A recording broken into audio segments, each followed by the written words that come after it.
రామగుండం ఎరువుల ఫ్యాక్టరీని జాతికి అంకితం చేయడానికి నగరానికి వచ్చిన ప్రధాని నరేంద్ర మోదీకి స్వాగతం పలికేందుకు బీజేపీ రాష్ట్ర నాయకుడు రవికుమార్ యాదవ్ శేర్లింగంపల్లి మసీదు బండ పార్టీ ఆఫీస్ వద్ద నుంచి బేగంపేట విమానాశ్రయానికి భారీ ర్యాలీ నిర్వహించారు. అంతకుముందు ప్రధాని మోదీ చిత్రపటానికి పాలాభిషేకం చేశారు. తెలంగాణ అభివృద్ధి కోసం ప్రధాని మోదీ వేల కోట్ల రూపాయలు కేటాయిస్తుంటే అది జీర్ణించుకోలేని కేసీఆర్ ఢిల్లీకి పారిపోయాడని బీజేపీ రాష్ట్ర నాయకుడు రవికుమార్ యాదవ్ విమర్శించారు. ఈ కార్యక్రమంలో గచ్చిబౌలి కార్పొరేటర్ గంగాధర్ రెడ్డి, రాధాకృష్ణ యాదవ్, కచ్చెర్ల ఎల్లేష్, రఘునాథ్ యాదవ్, సీనియర్ నాయకులు అనిల్ కుమార్ యాదవ్, చంద్రశేఖర్ యాదవ్, రమేష్, హనుమంత్ నాయక్, వరలక్ష్మి, ఇందిరా, సుశీల, సరోజ తదితరులు పాల్గొన్నారు.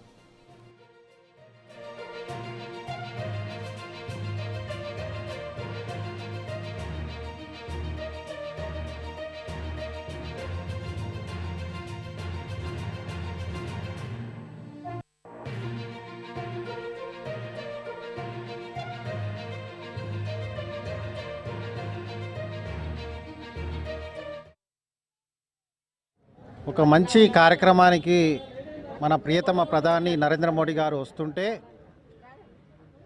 మరి దాదాపు 23 సంవత్సరాల తర్వాత మరి రామగుండం ఎరువుల ఫ్యాక్టరీ 6,210 కోట్లతోటి మరి పునరుద్ధరణ కార్యక్రమం చేయడం జరిగింది. ఆత్మ నిర్భర్ భారత్ కార్యక్రమంలో భాగంగా ఈరోజు నరేంద్ర మోడీ ప్రధానమంత్రి గారు ఓపెన్ చేయడానికి రావడం జరుగుతుంది. మరి దాదాపు 5,000 మందికి ఉపాధి కల్పించడం జరుగుతుంది అక్కడ. ఇది చాలా గొప్ప విషయము. ఇది జాతికి అంకితం చేయడం జరిగింది ఆ ఎరువుల ఫ్యాక్టరీ. మరి నరేంద్ర మోడీ గారు ఇటువంటి అభివృద్ధి కార్యక్రమాలు చేస్తూ ఉంటే మన కేసీఆర్ గారు 2017లో మరి రైతు సదస్సు పెట్టి రైతులందరికీ కూడా ఆయన చెప్పడం జరిగింది, నేను ఉచితంగా యూరియా మొత్తం ఎరువులు ఉచితంగా ఇస్తా అని చెప్పడం జరిగింది. ఈ రోజు వరకు కూడా ఏమి ఇయ్యని పరిస్థితి.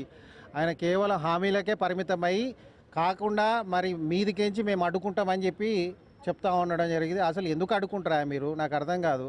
మొన్ననే అసలు ఒక మంచి కార్యక్రమానికి మరి ఇలా